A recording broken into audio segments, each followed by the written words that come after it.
नमस्कार साथियों। प्रतिशत के दूसरे वीडियो में देखेंगे हम लोग जनसंख्या वाले प्रश्न जो कि परीक्षा में हमेशा पूछे जाते हैं। तो प्रश्न क्या है, एक शहर की जनसंख्या प्रति वर्ष 5% बढ़ जाती है। यदि वर्तमान जनसंख्या 1,60,000 हो तो 4 साल बाद शहर की जनसंख्या कितनी होगी। तो चलिए इस प्रश्न को हल करते हैं। तो देखिए यहाँ पर वर्तमान जनसंख्या कितना बोला है। वर्तमान जनसंख्या है 1,60,000। ठीक, तो हम लोग को 4 साल बाद की जनसंख्या बताना है और प्रतिवर्ष कितना बढ़ है 5%।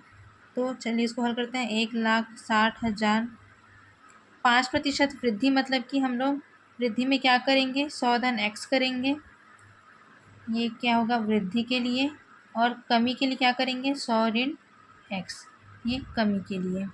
ठीक, तो क्या हो जाएगा 5% बढ़ी है मतलब कि 105। 100 धन 5 मतलब कि 105 बटे प्रतिशत है तो 100। अब हर साल 4 साल बाद पूछा तो हम लोग 4 बार 105 बटे 100 का क्या करेंगे गुना हम लोग यहाँ पर कर देंगे। तो इसको आगे हल कर लेते हैं। यहाँ से शून्य कटा, यहाँ पर भी शून्य से शून्य कटा। अब देखते हैं यहाँ पर ये 5 से कटेगा, 5 बीसम 100, 5 दूनी 10, 5 एकम 5। यहाँ पर भी 5 बीसम 100, 5 दूनी 10, 5 एकम 5। और कुछ कटेगा यहाँ पर, हाँ ये 2 दहम 20 और ये 2 अट्ठे 16, ये भी 2 दहम 20 और ये 2 चौक 8। यहाँ से भी 5 दूनी 10, 5 दूनी 10, 5 एकम 5 और यहाँ पर भी 5 दूनी 10, 5 दूनी 10 और 5 एकम 5। यहाँ पर से दोनों 2 से ये 4 कैंसिल हो जाएगा। क्या क्या बचा 21 गुना 21 गुना 21 गुना 21। तो इन दोनों और इन दोनों का गुणा कर लेते हैं। तो 441 गुना 441। तो इन दोनों का जब हम लोग गुणा करेंगे तो क्या हो जाएगा 1,94,481। ये कुल जनसंख्या यहाँ पर निकल जाएगी। अगला प्रश्न है, किसी नगर की 4 वर्ष की उत्तरोत्तर जनगणना में क्रमशः 20% की वृद्धि, पुनः 20% की वृद्धि, 20% की कमी और 20% की कमी हो जाती है। तो 4 वर्षों में जनसंख्या में निबल परिवर्तन का प्रतिशत लगभग है। यहाँ पर 4 ऑप्शन दिए गए हैं। तो चलिए इसका हम लोग सॉल्व करते हैं। तो देखो इसका हल करते हैं। तो सबसे पहले मान लेंगे कि जो जनसंख्या है वो नगर की जनसंख्या जो है 100 है। ठीक, तो 100 में अगर 20% की वृद्धि, तो मैंने बताया था कि वृद्धि होती है तो 100 में हम लोग उसको जोड़ देते हैं। तो क्या हो जाएगा 120 बटे 100, पुनः 20% की वृद्धि तो 120 बटे 100, फिर 20% की कमी होती है तो 100 में हम लोग घटाते हैं कमी को, तो क्या हो जाएगा 80 बटे 100। पुनः कमी है 20% की तो 80 बटे 100। अब इसको हम लोग हल कर लेते हैं। दोनों शून्य से ये शून्य कट गया, इन दोनों शून्य से ये दोनों शून्य कट गया। अब देखो यहाँ पर 4 दूनी 8, 4 शून्य शून्य, 4 पच्चीसम 100, 4 दूनी 8, 4 शून्य शून्य, 4 पच्चीसम 100। ठीक, ये 5 से कट जाएगा, 5 चौक 20, 5 पंचे 25, ये भी 5 चौक 20 और 5 पंचे 25। ठीक, और कुछ कट रहा है क्या? तो इतना ही हम लोग के पास है। चलिए आगे देख लेते हैं। यहाँ पर क्या हो गया, ऊपर में क्या बचेगा 12 गुना 12 और 4 गुना 4 गुना 4 चौक 16। यहाँ पर नीचे में क्या है 25। तो ये 12 12 में 144 गुना 16 बटे क्या है 25। तो जब हम लोग 144 में 16 का गुणा करेंगे तो क्या 16 चौक 64 का 4 हासिल 6, 16 चौक 64 और 6 कितना हो जाएगा 70, तो 70 का शून्य हासिल 7। फिर 16 एकम 16 और 7 कितना हो जाएगा 23, तो कुल कितना आया 2304/25। अब जब हम लोग इसको भाग देंगे, ठीक है, इसको जब हम लोग भाग देते हैं 25 में 2304 का, तो क्या आ जाएगा, अब ये तो जाएगा 25 नियम 225।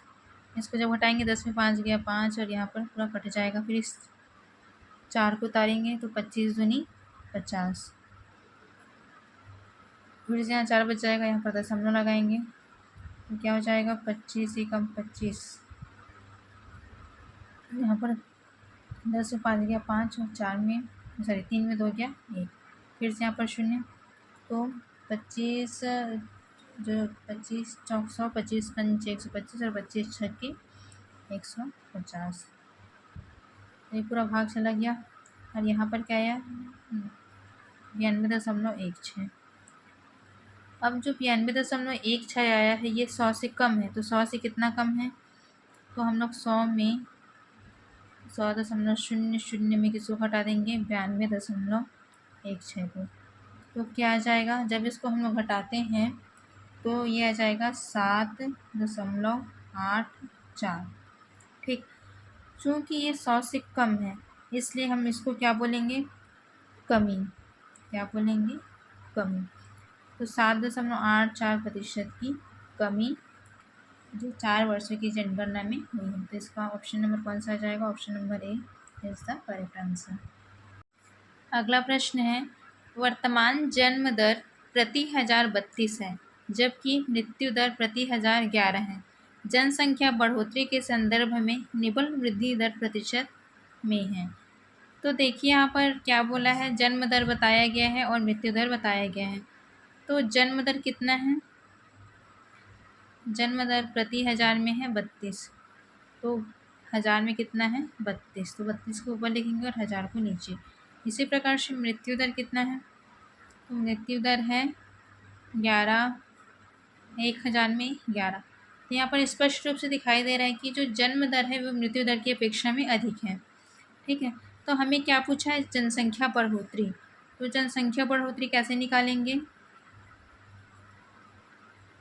जनसंख्या बढ़ोतरी तो 32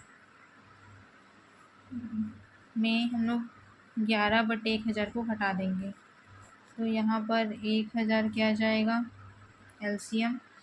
यहाँ पर 32 में जब हम लोग 11 को घटाएंगे तो कितना आ जाएगा, 2 में 1 गया 1 और 3 में 1 गया बचा 2। अब इसका हम लोग को प्रतिशत पूछा है तो 100 से गुणा कर देंगे, तो यहाँ से 1 शून्य यहाँ से 1 शून्य कट गया। अभी कितना जाएगा 2.1%। तो ऑप्शन नंबर डी क्या है सही। अगला प्रश्न है, किसी शहर की जनसंख्या 9000 है, उनमें से 5/9 भाग पुरुष हैं और शेष महिलाएं हैं। पुरुषों में 40% विवाहित हैं, तो विवाहित महिलाओं का प्रतिशत कितना है, ये हमें ज्ञात करना है। तो चलिए इसको हल करते हैं। तो कुल जनसंख्या कितनी है, कुल जनसंख्या है हमारा पास 9000, इनमें से जो पुरुष हैं वो है 9000 का 5/9 भाग, तो 1000 से कट जाएगा, कितना बचा 5000। यहाँ पर पुरुष हैं, कितने हैं 5000 पुरुष। तो महिलाएं कितनी होंगी, 5000 पुरुष हैं तो महिलाएं कितनी हो जाएंगी 4000। ठीक है, अब इसमें से क्या बोला है, पुरुषों में 40% विवाहित हैं, तो 5000 का 40% कितना हो जाएगा, ये हो जाएगा 2 शून्य पीछे लग जाएगा और 4 पंचे 20, मतलब कि 2000 पुरुष क्या हैं विवाहित।